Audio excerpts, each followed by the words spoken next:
My wife and I are moving into this family home. Anyone who doesn't belong here, get out now." When my husband said that, I couldn't help but burst into laughter. "Don't you guys know? My name is Amber. I'm a 27-year-old marketing executive. I've been working for the same company for 5 years since I graduated. I've been given a lot of responsibility now and lead a busy life. Every day is challenging, but I feel a sense of fulfillment. I have another reason to strive harder. That is my boyfriend Ted. He's also my colleague who works at the same office as me and is 1 year my senior. When I joined the company, he became my mentor, and that's how we started to get closer.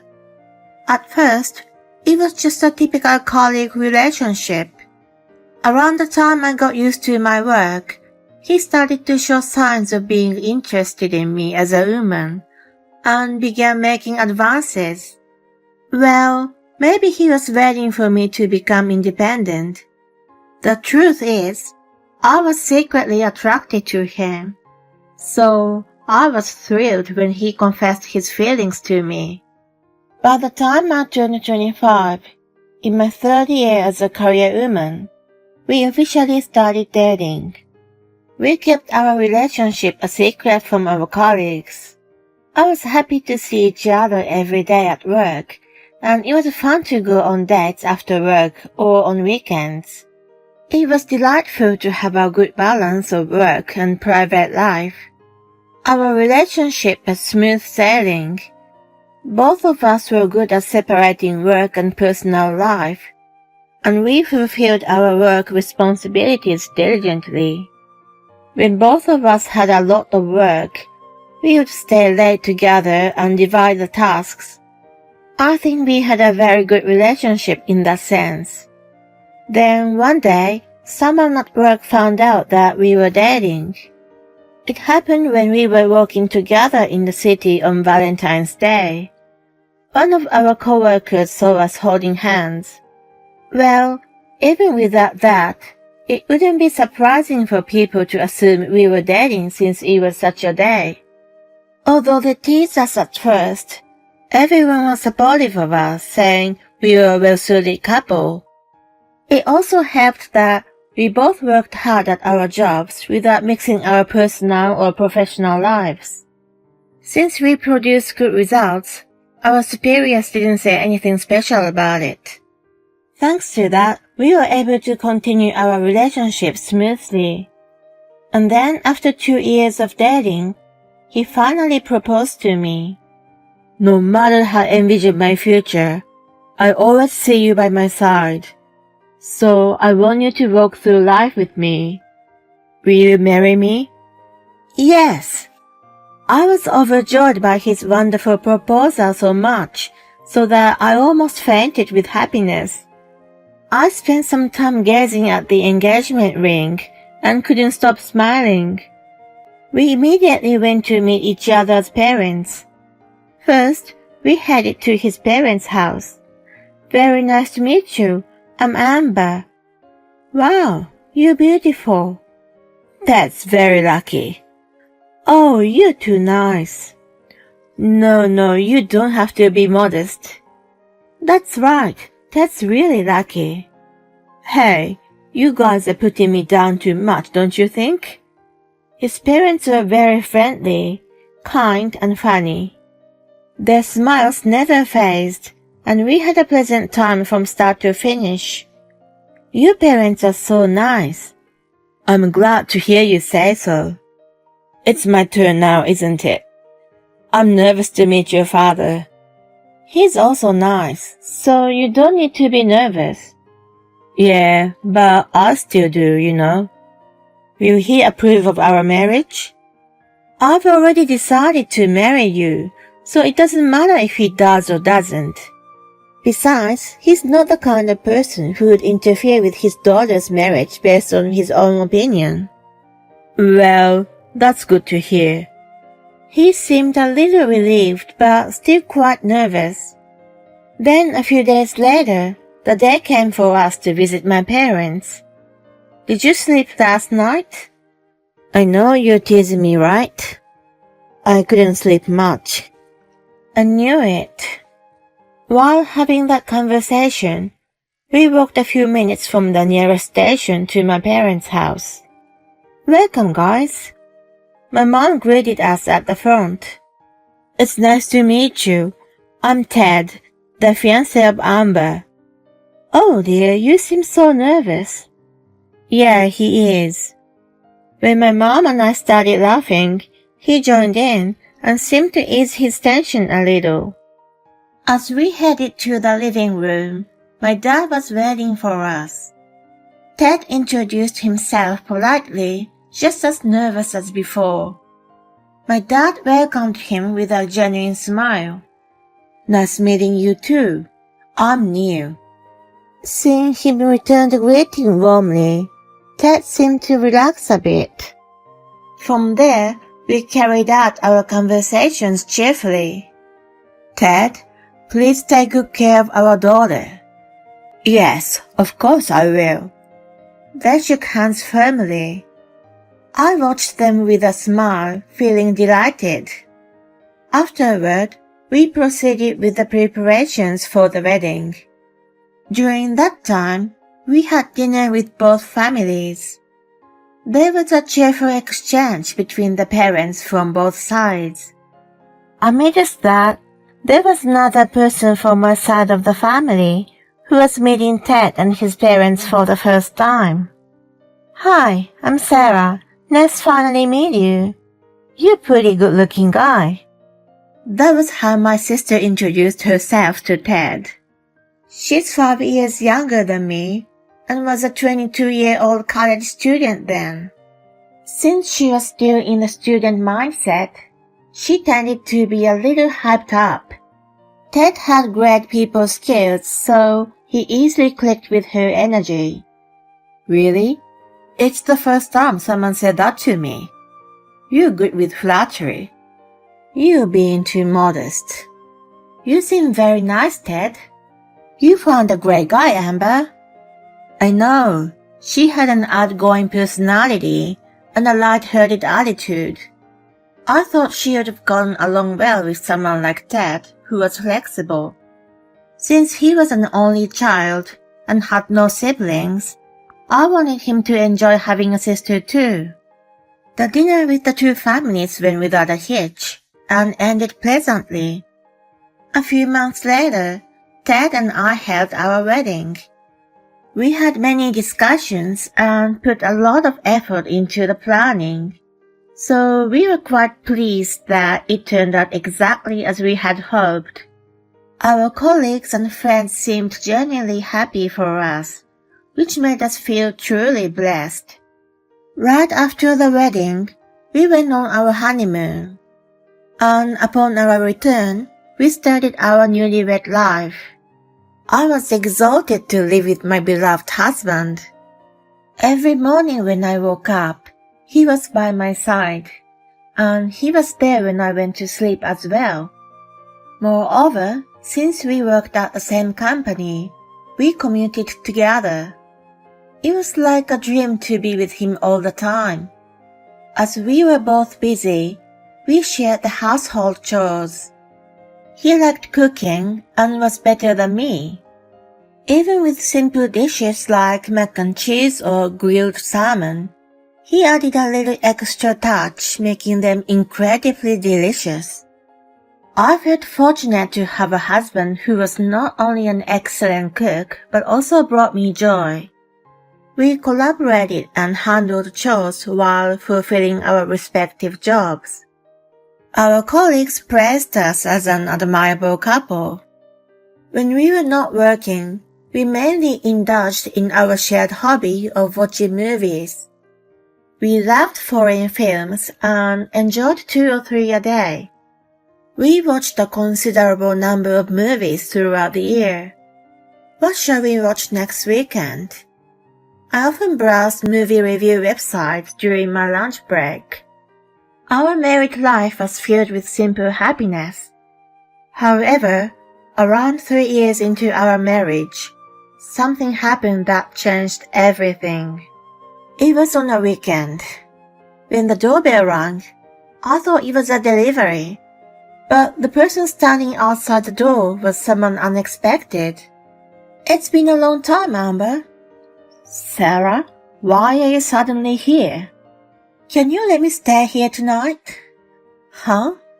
She showed up out of the blue. Not only that, she was asking to stay the night. I mean, it's a bit too sudden, don't you think? Please, I have nowhere else to go. What do you mean? I couldn't understand the meaning behind her words, and just then, Ted emerged from the living room.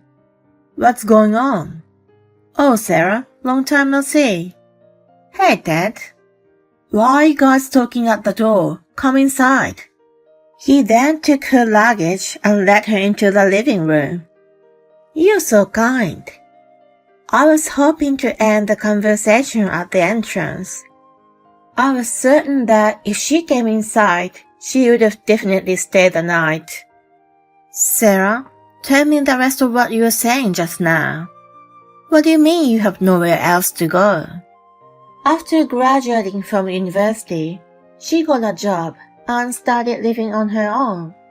She should have had a place to go back to. I couldn't afford to pay the rent. How come? What about your job? It didn't work out, so I quit. You had finally landed a job after struggling, and it lasted for 3 years, right? You could have continued for a bit longer. Oh, I quit that job a long time ago. I was working part-time. Hold on. How long did you stay at your full-time job? Until a bit before Thanksgiving. That's only about a month. Why didn't you tell me something so important? Don't get upset like that, will you? When she went to our parents first and told them everything, she was fiercely scolded by Dad, then kicked out. Of course he'll be angry. How selfish are you? Okay, let's just calm down. She must have been going through a lot and made that choice. It's unfair to just get angry at her. Dad tried to take a neutral position, but that would have only made her take advantage. You're so cool. No one has ever stood up for me. Thanks. Well, it's not like... Please, Dad, let me stay here tonight. She pleaded him with Bambi eyes. Then, without hesitation, he said, Sure, why not? All I could do was exhale deeply in resignation. Yay, thank you. Exhilarated, she went to put her luggage in the guest room without asking. Hon, you're spoiling her. You think so? But we're siblings, so we have to help each other. He didn't seem to grasp my concerns. I knew she would have never wanted to leave our place. My intuition was right, and she stayed for a while. You're an amazing cook, Ted. Really? Thank you. Ted never asked her to leave, and they always seemed to enjoy their meals together. Even when I told her to leave soon, she wouldn't listen. When I spoke to Ted about it, he said it was lively and fun. I had no choice but to talk to my parents. They were so mad that they immediately came to our house. Sarah was taken aback by their sudden visit. Dad gave her a harsh scolding, which made her finally reflect on her actions. She decided to leave soon, and at last I was going to be free from her. But then came the drama. I had just returned home from a 3-day business trip. When I entered the house, Sarah's jackets were gone from the closet. There was no luggage in the guest room either. I thought she must have left while I was away. I went to the dining room and found a letter on the table. I expected it to be from her. I picked it up and was absolutely stunned when I read the contents. I'm sorry, Amber. Sarah's leaving, so I decided to go with her. You've got to be kidding me. I couldn't help but let out a small cry. I rushed to Ted's closet only to find it empty.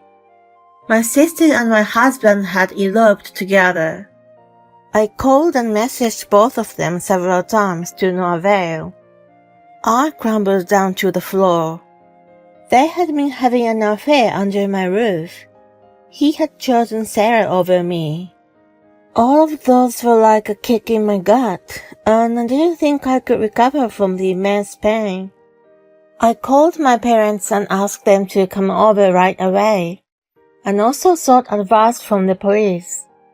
However, I was told that I couldn't file a missing persons report, and I lost hope of locating them. I found out that Ted had resigned from his job while I was on a business trip. And just like that, he disappeared from the office.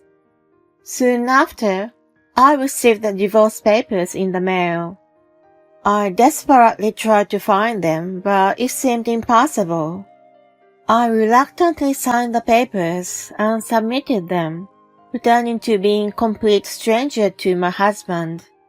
I hoped that I'd never have to go through such a painful experience again.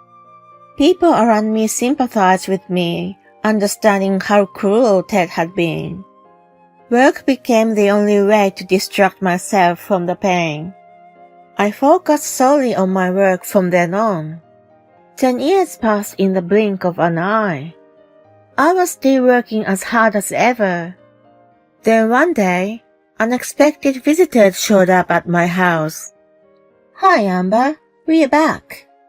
We had nowhere else to go, so we came here. Unbelievably, Ted and Sarah appeared after 10 years. I wondered what their intentions were. The house they came to was my parents'. They shamelessly showed up without a trace of embarrassment. I took a deep breath. It's pointless for you to have come. They refused to listen to me and tried to rely on my parents. God will forgive us after 10 years, don't you think? Ted's parents are still mad, so we couldn't go to their house. But my parents will be different.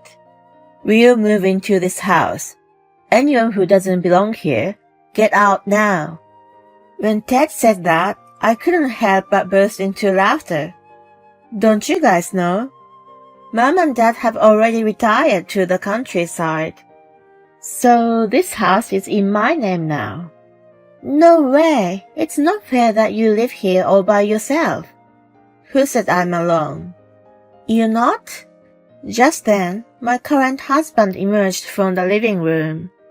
Hey guys, I'm her husband. Just to let you know, I'm a police officer. Police? Not only surprised by the unexpected presence of my husband, but they were flustered upon learning about his profession. I'm happy to see you doing well after all this time. Right, I'm relieved to see you well. Saying that, the two of them started backing away. Stop. If you guys want to live here, you can. Really? You're so sweet. It appeared that their simple-minded nature hadn't changed as they paused and delighted in my words. But only if you pay for the upcoming full renovation. That's impossible, obviously. Don't give us a false hope. You two had an affair, left the house on your own, and now you're back, yet you dare to say such a presumptuous things? I have suffered a lot because of your betrayal. I was that bitterness that fueled my determination, and now I become the VP at the headquarters. Seriously, you've risen that high? I kept working hard after you were gone. What about you guys? You quit your jobs, eloped, and now you're back. It's because you don't have any money, isn't it? Well, when confronted with the truth, They both hung their heads looking down. After they eloped, they worked part-time to ends meet, but it was getting insufficient. Unable to pay the rent, they were finally evicted from the apartment. I'll hook you up with a job if you want. Are you mocking us again? Enough already. Well then, there's a living job available, but... When I mentioned it, they eagerly took the bait. Really? Come on, tell us more. It appeared they were truly desperate. All right, let me contact them. I made a phone call right away. They want you guys to come now. I'll drive, so let's go. Yes. My husband and I got into the car and took them to the location. It was a farmhouse where my parents and uncle lived. Could this be... Yep, Sarah. You, what are you doing showing your face here now? And you, I won't forgive you for betraying Amber. When we arrived, Dad approached the two of them in a rage. They cowered in terror in his menacing look. My husband and I removed their belongings from the trunk and got back inside the car. What are you doing, Amber? Where are you going? We have no business here, so we are going home. Good luck with the farm work. Wait. We left them behind. They are now disciplined by my parents and uncle, enduring daily lectures and forced to do farm work. I hear they are mentally and physically exhausted, with lifeless expressions on their faces. I truly think it serves them right. On the other hand, I am happily living with my husband. I intend to continue working through life with my reliable partner.